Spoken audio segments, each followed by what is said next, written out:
tidaklah gampang. Betapa sulit untuk kita masuk ke dalam kerajaan surga yang kekal. Kenapa saya katakan begitu sulit?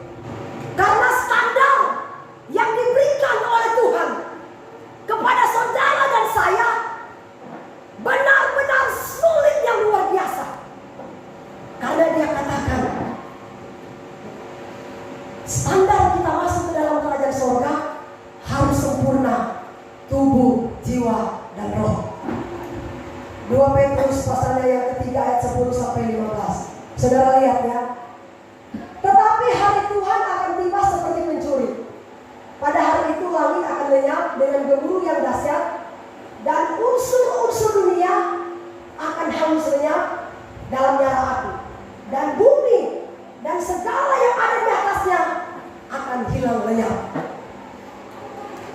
Saudara, Alkitab yang katakan Tuhan datang itu seperti pencuri. Kalau pencuri tidak mungkin, saya mungkin mau curi di adik Santi, saya bilang begini malam-malam, Dek, sebentar saya mau curi di rumahmu ya. Tidak mungkin. Sudah pasti kalau pencuri datang secara diam-diam. Kita tidak tahu kapan Tuhan akan datang. Bahkan Alkitab katakan malaikat pun tidak tahu, karena itu adalah rahasia Tuhan. Yang pasti saudara, saya mau katakan ada 2 hal kedatangan Tuhan. Dia menjemput secara pribadi, 2 secara umum. Kalau secara pribadi, saat ini kita sehat-sehat, tiba-tiba dengar kabar, Bu Pendeta, Bapak ini sudah meninggal. Wah, bersyukur kalau kita meninggal, di dalam kita hidup kudus, hidup benar, hidup berkenan di hadapan Tuhan. Tapi kalau kita meninggal di saat kita mabuk, di saat kita berjudi, pasti Alkitab katakan neraka menanti kita. Ini bukan saya yang bilang. Makanya kenapa saya katakan menuntun saudara untuk masuk ke dalam kerajaan surga sulit. Karena standar yang Tuhan berikan, kita harus sempurna, tubuh, jiwa, dan roh. Ayat 11. Saudara lihat ya. Jadi jika segala sesuatu ini harus hancur secara demikian, betapa suci dan salehnya kamu harus hidup. Ibu Pendeta, mana mampu? Kita ini kan masih manusia daging, betul. Betul saudara. Saya dan suamiku juga masih daging. Tapi saya mau katakan, guna apa Tuhan memberikan Roh Kudus? Karena Alkitab bilang hanya Roh Kuduslah yang akan memberikan kemampuan bagi saudara dan saya. Karena firman Tuhan katakan saudara, jikalau Roh Kudus itu datang, dialah yang akan menginsafkan manusia akan dosa. Bertahun-tahun saya melayani Tuhan, saya tidak pernah mengeluarkan dua meskipun saya berkhotbah di tempat ini. Satu ketika Tuhan katakan begini, 1 tahun pertama aku kasih kamu kesempatan.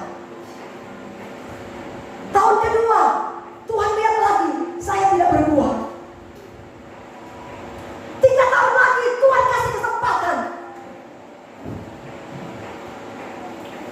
Tuhan katakan begini, kalau engkau masih tidak berbuah, guna apa aku pelihara engkau?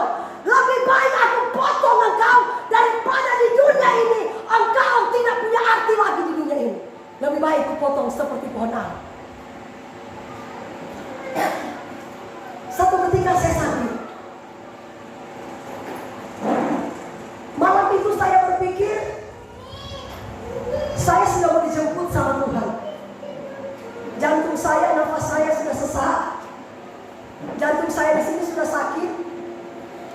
Ini sudah rasa-rasanya memang sudah putus. Saya berdoa sama Tuhan. Tuhan, saya ingin sekali berbuah. Saya belum mencapai garis finish menghantar jemaat-jemaat ini untuk masuk ke dalam kerajaan surga. Karena saudara itu adalah beban saya.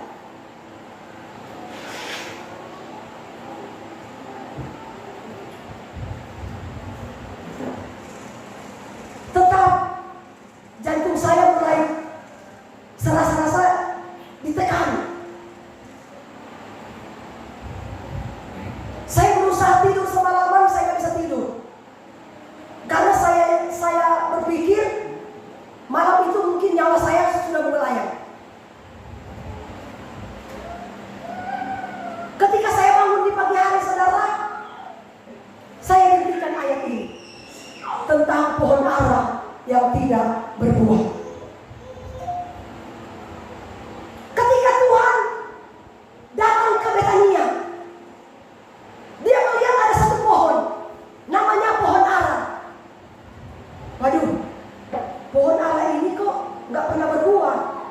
daunnya banyak, tapi nggak pernah berbuah.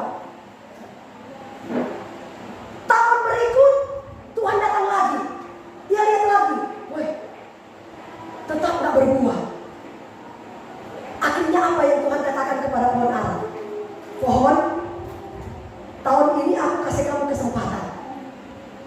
Kalau kamu tetap tidak berbuah, aku akan bunuh kamu, aku akan potong kamu. Guna apa aku pertahankan engkau hidup, tapi engkau tidak pernah mengeluarkan buah di dunia ini? Saudara, ketika saya membaca ayat ini, saudara, saya langsung berseru kepada Tuhan. Saya katakan kepada Tuhan, berikan aku kesempatan Tuhan. Berikan aku kesempatan Tuhan. Biarlah aku yang akan menuntun umat Tuhan. Biar mereka boleh masuk ke tanah Kanaan, membawa mereka ke dalam kerajaan surga yang kekal. Saya masih bisa bernafas, semua karena anugerah Tuhan. Amin. Sudah 12 tahun kami melayani di sini, Tuhan. Yang mabuk tetap mabuk, yang berjudi tetap berjudi, yang bersinah tetap bersinah. Apa yang harus kami lakukan, Tuhan? Kami sudah berpuasa di hadapan Tuhan. Ketika kami memberitakan firman yang keras, jemaat marah, jemaat tersinggung. Seperti ketika Musa menuntun bangsa Israel menuju ke tanah Kanaan. Musa aja cuma masalah sepele, tidak tembus ke tanah Kanaan. Karena apa? Tuhan katakan begini kepada Musa ketika bangsa Israel berontak. Musa, Musa, Musa. Akhirnya Tuhan bilang, Musa, berbicaralah engkau kepada gunung batu, supaya gunung batu ini bisa mengeluarkan air. Tapi apakah yang dilakukan oleh Musa? Bukannya dia mengikuti perintah Tuhan berbicara, tapi dia pukul gunung batu itu. Akhirnya apa? Musa tidak tembus ke tanah Kanaan. Cuma masalah sepele. Makanya saya katakan, saudara, membawa saudara masuk ke dalam kerajaan surga sulit. Begitu sulitnya, luar biasa. Harus dua puasa. Karena tidak gampang. Kenapa saya katakan tidak gampang? Standar yang Tuhan berikan harus sempurna. Siapa yang mampu hidup sempurna? Nggak mampu. Nggak mampu. Bagaimana caranya supaya kita sempurna? Hati kita ini harus terus-menerus disiram, dipupuk, diisi dengan firman Allah. Karena hanya firman Allah lah yang bisa memberikan pertumbuhan bagi hidup saudara dan saya. Amin. Coba baca dulu ayatnya. 1 Petrus pasal 4 ayat ke-18. Ini yang paling mengerikan. Jika orang benar yang tidak diselamatkan, apakah yang akan terjadi? Saudara, luar biasa standarnya Tuhan. Dia bilang, sedangkan saya dan suamiku sudah jelas-jelas mengkhotbah, memberitakan Injil, saudara. Dia katakan hampir-hampir tidak diselamatkan. Apakah yang akan terjadi dengan orang fasik dan orang berdosa? Apakah yang akan terjadi dengan orang yang tidak pernah setia dengan Tuhan? Saudara, saya kasih tahu, setan tidak pernah takut ketika melihat saya dengan suamiku berkhotbah. Setan tidak pernah takut ketika dia melihat para pelayan ini memimpin pujian dan melayani. Tapi ingat, yang setan takutkan ketika saudara dan saya berusaha berjuang, melakukan dan mentaati firman Allah. Amin. Sekali lagi, saudara, setan tidak pernah takut ketika saya menjadi penginjil. Setan tidak pernah takut ketika saudara melayani di atas mimbar. Tetapi yang setan takutkan, bagaimana saudara dan saya berjuang, berusaha untuk mentaati, melakukan firman Tuhan. Kalau kita sudah berjuang, setan gemetar melihat kita. Memang kita tetap ada tantangan, karena semakin kita dekat dengan Tuhan, semakin kita akan diuji oleh Tuhan. Apakah engkau akan tetap setia ketika ujian itu datang atau engkau mundur? Jangan tergiur dengan harta dunia ini, karena itu akan lenyap. Firman Tuhan bilang, unsur-unsur dunia akan hangus lenyap. Sekarang saya tanya, dan dia bilang, bahkan bumi ini akan dilenyapkan. Kalau bumi ini dan unsur-unsur dunia akan lenyap, kita mengungsi di mana? Adik-adik sakti mengungsi di mana?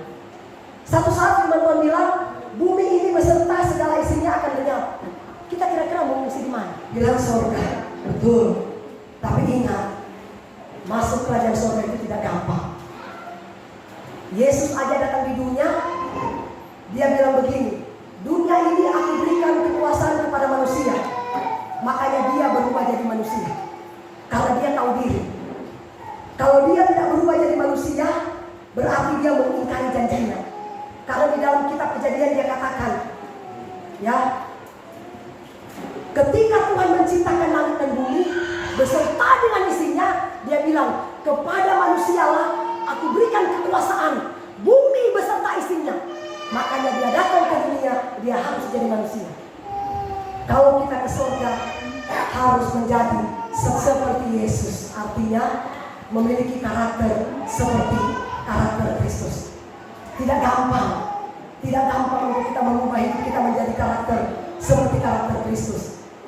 Makanya kesetiaan kita kepada Tuhan, kita tunjukkan isi hati kita ini dengan firman. Jangan pernah mudah tersinggung, karena setan itu akan berusaha menghancurkan hati kita. Ketika firman Tuhan datang dengan begitu keras, kalau kena ke kita, puji Tuhan, terima kasih Tuhan, tambah lagi Tuhan, tambah lagi Tuhan. Tapi setan juga mengapa? Itu singgung kamu itu, lihat, kamu lihat itu kamu itu. Aslinya di rumah dia baru berpikir, Pak Pendeta ini dia ajar, kalau hari ini bisa ke gereja. Wow, persetan, itu setan saudara, yang menggocok kita punya otak. Iya kan? Setan kan licik, dia licik. Setiap kali firman Tuhan ditaburkan, dengan berbagai macam cara dia cari orang-orang yang bisa dia bisikin. Dia bilang, oh saya bisa. Itu kamu letih khotbah. Itu menyinggung kamu itu, singgung kamu. Ngapain kamu gereja-gereja? Ngapain gak usah? Itu aja. Setiap minggu mereka singgung. Saudara saya kasih tahu ya, namanya dosa harus disinggung. Kalau seorang hamba Tuhan tidak berani menyinggung dosa, jangan jadi hamba Tuhan. Lebih baik jangan jadi hamba Tuhan. Coba ayat terakhir aja Bu, Yesaya pasal 33. Dia bilang bukan saya. Kalau aku berfirman kepada orang jahat, hai orang jahat, engkau pasti mati.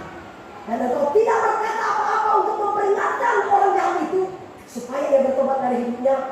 Orang jahat itu akan mati dalam kesalahannya, tetapi aku akan menuntut bertanggung jawab atas nyawanya daripadanya. Saudara jangan marah sama saya ya, kalau saya keras, karena saya takut dengan ayat ini.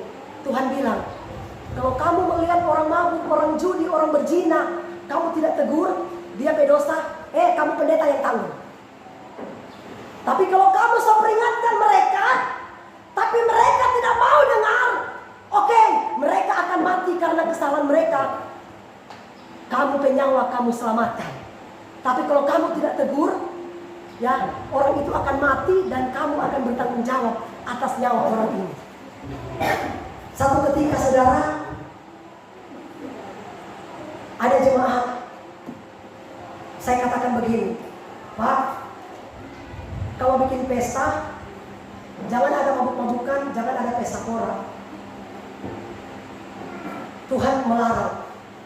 Ayo pendeta, enggak apa-apalah. Ini kan sudah tradisi kami.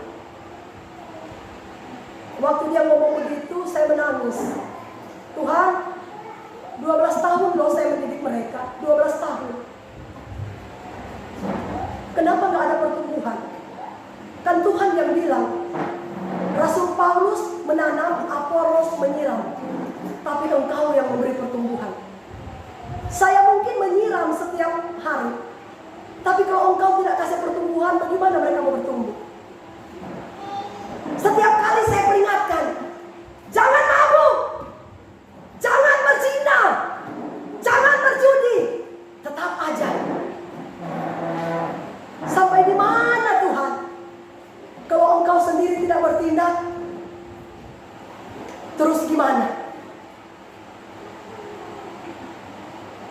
Selesai pesta, kami dikagetkan. Ibu pendeta, Bapak ini telah dipanggil pulang oleh Tuhan. Saya sangat menyesal. Saya menyesal di hadapan Tuhan. Saya menangis di hadapan Tuhan. Saudara, bersungguh-sungguhlah. Karena sesungguhnya maut sudah ada di depan kita.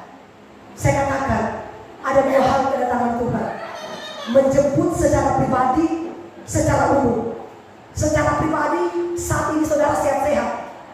Tiba-tiba gak ada sakit, besok meninggal. Tuhan bilang, kalau tidak berbuah, lebih baik aku potong. Coba Bu, ayat yang terakhir yang tadi, Yohanes. Ayat 7 sampai terakhir, coba. Lukas 13 ayat 7. Lalu ia berkata kepada pengurus kebun anggur itu, sudah 3 tahun aku datang mencari buah pada pohon ara ini, dan aku tidak menemukannya. Tebanglah pohon ini, maka ia hidup di tanah ini dengan percuma. Ya, sampai situ. Lalu ia berkata kepada pengurus kebun anggur itu, sudah 3 tahun aku datang. 1 tahun oke, Tuhan kasih kita kesempatan. 2 tahun dia datang lagi, tetap nggak ada buah. Oke, aku kasih kesempatan. Pas ketika tahun dia lihat, tetap nggak ada buah. Guna apa dipertahankan? Lebih baik aku tebang. Saudara, kalau kita tidak berbuah, pasti kita akan dipotong. Kalau kita nggak ada guna lagi di dunia ini, pasti kita akan ditebang oleh Tuhan. Coba ayat terakhir, Galatia pasalnya yang kelima. Perbuatan daging telah nyata, yaitu percabulan. Arti percabulan, melakukan hubungan seks di luar nikah.